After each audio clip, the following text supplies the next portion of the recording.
Muling paalala ng Bureau of Internal Revenue sa mga nagsulputang tiyangge, lalo na ngayong magpapasko, mag-issue ng lehitimong resibo sa mga customer. Bukod sa patunay ito ng mga customer, sa pagbili ng produkto, parang din ito ng gobyerno para makalikom ng tamang buwis. Balitang hatid ni Lea Alves.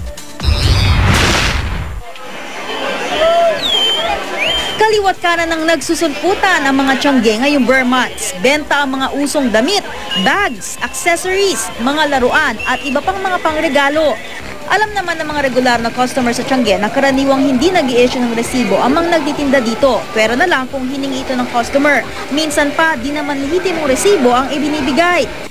Pero dahil lahat ng negosyo ay kailangang sumunod sa batas, kabilang na ang mga tiyangge sa pamamagitan ng Revenue Regulations No. 16-2013, ipinapaalala ng BIR na kasama ang mga pwesto sa tiyangge sa mga required na mag-issue ng resibo. Ang tiyanggero noon ay halos hindi nagre-resibo. Ang ating batas, ang ating Internal Revenue Code, sinasabi, sino man na nagnenegosyo ay kinakailangan magparehistro at mag-issue ng sales invoice or official receipt. Tiyanggero siya o regular businessman, pagdating ng araw, magpa-file siya ng income tax return.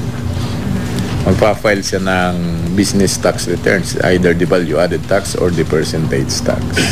Sa mga bagong negosyante naman na di pa makakapag-issue ng resibo pero nagtitinda na sa tiyangge, yung organizer dapat siya ang may sapat na facilities para kung gumagamit na siya ng point of sale machines or bawat tiyanggero bigyan niya ng kung ilang booklets ng sales invoices. So, not because we want to be hard on them, but it's because we want them to start right. multa hanggang suspension ng business operations ang maaaring parusa sa mga di raw susunod. Layunin lang daw ng BIR na makalikom ng tamang buwis at maprotektahan ang mga lehitimong negosyante. Kaya't pinapayuhan ito ang mga mamimili na manghingi ng resibo sa tuwing may binibiling produkto o binayarang serbisyo. Ang resibo ay patunay din daw na pwedeng panghawakan ng customer sakaling may problema sa produktong nabili o binayarang serbisyo. Lea Alves, GMA News.